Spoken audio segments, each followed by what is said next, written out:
皆さんこんにちは。内科皮膚科医の友利新です。今日はですね、もう美容業界はもう話題沸騰中で、なぜ話題沸騰中かというと、もう本当にね、もうよく言いますけれども、クレンジングっていうのは基本の木ですから。でその、クレンジングの常識を覆す、クレンジング剤の常識を覆すようなクレンジング剤2種類になってますので、ぜひ最後までご覧ください。では1つ目、こちらです。オルビスオフクリームになります。クリーム、わかるかな、こういう感じのクリームタイプのクレンジング剤になっています。以前私がクレンジングの正しいやり方っていう動画上げましたよね。皆さん見ていただけましたか？その時に私クレンジングオイル使ってましたよね。それはやはりクレンジングっていうのは基本的に私の考えは、メイクの濃さによって変えてほしいっていうのが私のクレンジングの考え方です。でクレンジングっていうとクレンジングの、洗浄成分の、強さからいくとやっぱり、オイル、そしてその次に、バームで、ジェルとかミルク、最後にクリームなんですよ。なので乾燥肌の人はよくね、オイルクレンジング使わない方がいいっていうふうに言われるんですが、結局私がなぜオイルクレンジングをクレンジングの回で使っていたかっていうと、それは肌をゴシゴシしなくても落とせるからなんですね。でこれを言うとちょっとクレンジングとはっていう話になるんですが、そもそもクレンジングっていうのは、オイルですね、油、そして界面活性剤、洗浄剤ですね、それとお水でできてるんですよ。でメイクっていうのは油で基本できてますので、油は油で浮いてくるんですよ。でも油って水と混ざらないじゃないですか。でその水と混ざらないからこそ、その界面活性剤といって水と油を混ぜる洗浄成分を入れることによって油で浮かせたメイクを溶かして、それで落とすっていうのがクレンジングの基本なんですね。でその中でいうとオイルクレンジングっていうのは水が入ってなくて、オイルと、クレンジング剤、界面活性剤だけなので、お水をちょっと入れて乳化っていうものをさせれば、そのままクレンジング剤の中に入っている界面活性剤がそのパシャッとつけたお水の中に余分なこのメイクですね、メイクって油なので、それが浮き出て取れていくっていうことなので、私クレンジングの回でゴシゴシしないで乳化をさせてそのまま落としてくださいって言いましたよね。なので、ゴシゴシをしないためにクレンジングオイルを使って乳化をさせてゴシゴシしないで落としましょうっていうことをしたんですけれども、この乳化をするっていうのは実はクレンジングオイルだけのことになります。なので摩擦をしないでしっかりメイクを落とすっていうのは、どうしてもクレンジングオイルじゃないと難しかったんですよ。じゃあその他のクレンジング剤ってどうなってるかっていうと、すいません、私の拙い図なんですがちょっとご覧ください。じゃじゃん。これね、だいたいクレンジングクリームとか、あと油系のジェルとかそういう感じであるんですけれども、だいたい手に取った時、普通にねこうやってクレンジングの状態である場合っていうのは、油が界面活性剤の膜の中に入っていて、それがお水の中に溶け込んでいるっていう感じなんですよ。そうだから油滴があって、お水の中に油滴がある。でその油滴の周りは界面活性剤でできてるっていう感じなんですね。でそれが、肌にのせた瞬間にこの界面活性剤の、界面と呼ばれる面がポンと弾けます。そうすると油と水が逆転をして、このお肌に今まで界面活性剤の中に入っていた油が出ていきます。で逆に界面の中にお水が入っていくようなこと、これをですね転送というんですね。でこれが起こるんですよ。で今度は水で洗い流す時には今度は逆になって、今度はすすぎの時に水が加わることで、また水と油が逆転して水で洗い流していくっていうことが起こってくる。これがクリームタイプとか、あとはジェルタイプとかミルクタイプで起こっているんですね。なのでこの肌にのせた時にこの界面活性剤がポンと弾けるっていうのは、どうしても上から圧をかけたりとか、ちょっとくるくるしないと界面活性剤の膜がポンと弾けて油が出てきてくれないんですよ。なのでどうしてもクレンジングクリームとか、あとはクレンジングミルクっていうのは、ちょっとのせたらちょっとくるっとしないと、さっき言った転送っていうことが起こらないんですね。なので私はあまりクレンジングに慣れていない人はクレンジングオイルでそのくるくるっていうことをしないで乳化だけをさせて落としてくださいっていう風に前回のやり方のね動画ではお話ししていたんですけれども、やっぱりクレンジングオイルっていうのは私は一番最初に話したようにしっかりメイクの時にやってほしい。なので私もしっかりメイクをしている時にああやってクレンジングオイルで乳化をさせて落としてますけれども、じゃあ今日とかみたいに本当にBB クリームと、眉毛とかっていう時だけにじゃあクレンジングオイルを使ってるかっていうと、そういうわけでもなくて、ただゴシゴシするのは嫌だなって思っていた時に出てくれたのがこのオルビスのオフクリームなんです。ちょっと前置き長くなってごめんなさい。もちろんねクリームタイプなので、さっきの図のようにお水の中に、界面活性剤の膜があって油が入ってるっていうことはもう変わらないです。これはどうしてもクレンジングのクリーム上そういうものなんですね。なので肌にのせた時にちょっと圧を加えてその界面の膜をパーンと、破らなくちゃいけないので、その転送ということをしなきゃいけないんですが、このオフクリームのすごいところはですね、実はこの界面の膜っていうのが結構例えて言うならば卵の殻のような感じの構造でいて、メイクって油が多ければ多いほど落ちやすいというか浮きやすいんですよ。なんですけども界面のこの、卵の殻みたいなものがちょっと硬いとですね、それに入れられる油の量っていうのは決まるじゃないですか。だっていっぱい入れちゃうとパーンと弾けちゃうからなんですけれども、であとは卵の殻みたいにちょっと厚くなってしまうと転送も起こりづらくなるんですね。でこの界面のこの膜をですね、卵の殻のような硬くて脆いっていうものではなくて、ゴム風船のように柔らかく弾力があるように開発したのがこのオフクリームになります。でそれをすると何がいいかって、やっぱりゴム風船なので膨らむことができるんですね。なので通常のクレンジングクリームよりもいっぱい油分を入れることができるので、お肌にのせてで、もちろんね転送させなくちゃいけないのでちょっと圧は加えるんですけど、その時にブワッと出てくる油の量が全く違います。ということは今まで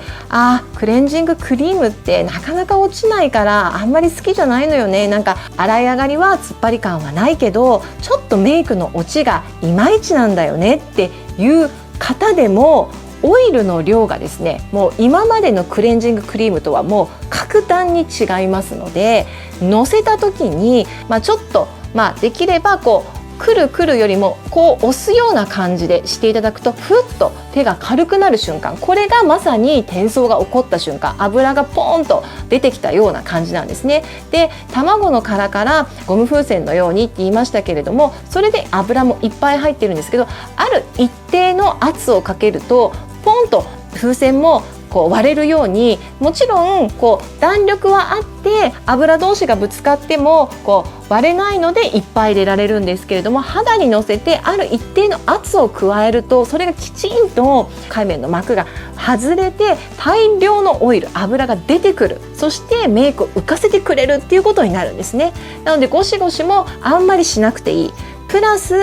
クレンジングオイルに負けないぐらいのオイルもたっぷり入っているので、クレンジング剤としてメイクを落とす機能も兼ね備えているっていうものになるんです。なので今までね肌のためにはクレンジングクリームがいいと思っているんだけれどもメイクが落としにくいんだよっていう方、そして意外とクレンジングクリーム使ってたんだけれどもゴシゴシしちゃいけないっていう時、じゃあどうやったらいいんだろうって悩んでいた方、その方にはもうぜひ一度お試ししていただきたいクレンジングクリームになります。でもう一つね、このね、オルビスさんってやっぱお値段も本当に財布に優しいんですね。であとこれね実はね詰め替えもできるんですよ。なので詰め替えて使うこともできるので、これは今年の2月だったかな1月だったかに発売されたんですけど、私ももう本当リピートしてもう2回目3回目ぐらいを頼んだところになってます。なので今までねちょっと本当にクレンジングクリームってなんとなくおばさんっていうかちょっと年配の方が使うと思っていたっていう若い子でも乾燥肌の方、あとは今はねマスクでちょっと肌荒れが起こっているっていう方で、最近マスクなのでしっかりメイクはしないんだけれども、きちんと落としたいで優しく落としたいっていう方にはすごく注目していただきたいクレンジングになります。そしてもう一つがこちら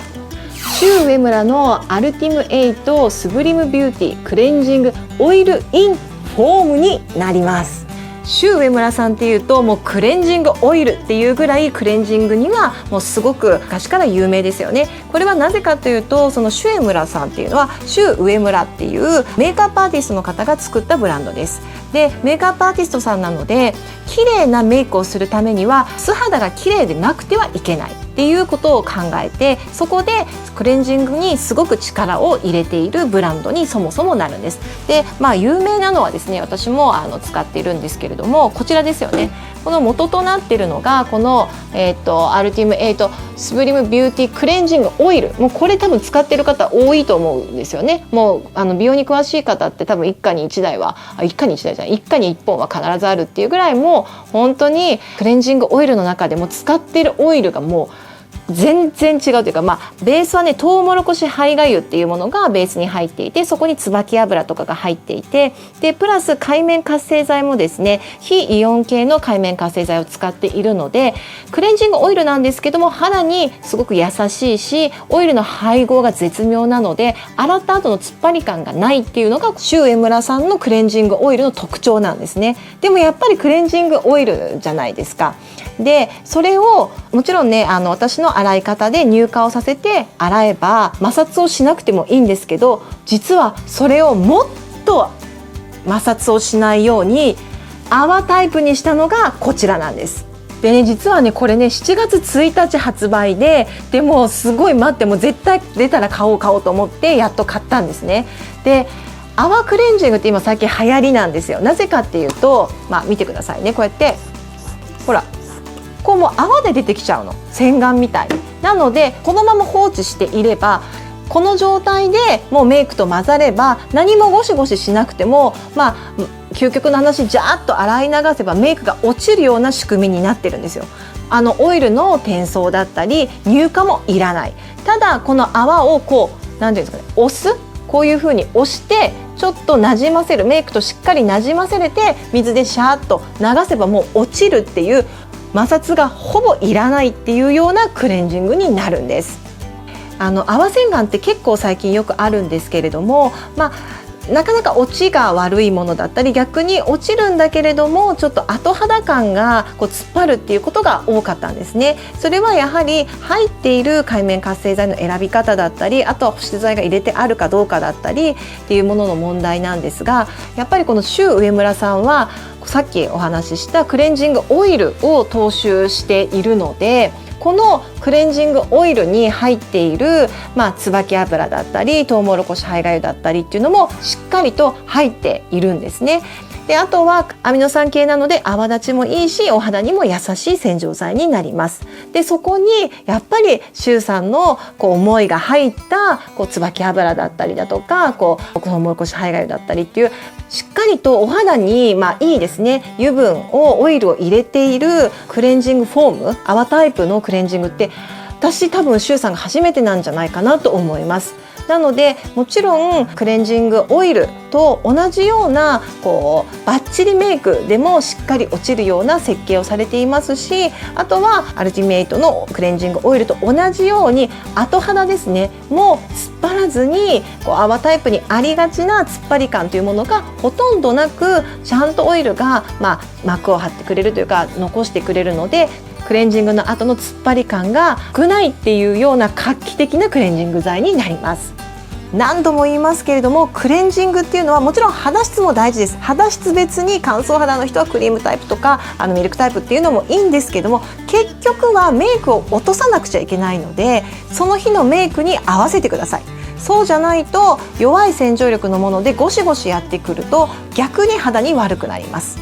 なので自分が乾燥肌でもしっかりメイクをしている時だったら摩擦をしないようにしっかり落とす、こういう風なクレンジングフォームだったりクレンジングオイルだったり、そうじゃなくて今日はいつもの出勤ぐらいのメイクだなっていう時にはクレンジングミルクとかこういうクレンジングクリーム、特にこのオルビスさんはクレンジングクリームの中でも落ちもいいですし、あとは後肌感ももう本当にオイルがたっぷりさっき言ったように入っているので、そういった意味ではチョイスをしてみてください。いかがでしたか？このチャンネルではこのように美容や健康について皆さんに分かりやすくお話ししていますので、よかったらチャンネル登録してみてください。あと皆さんからこういうのが聞きたいよとか、あとはこういうふうに改善してとかっていうこともコメント欄私一つ一つチェックしていますので、ぜひコメント欄に入れてください。あとクレンジングの正しいやり方っていうものを番組概要欄につけておきますので、もう一度見ていただいて、どれぐらい摩擦はいけないかとか、どういう感じの手順でやるのかっていうのはおさらいしてみてください。それではまた次の動画でお会いしましょう。さようなら。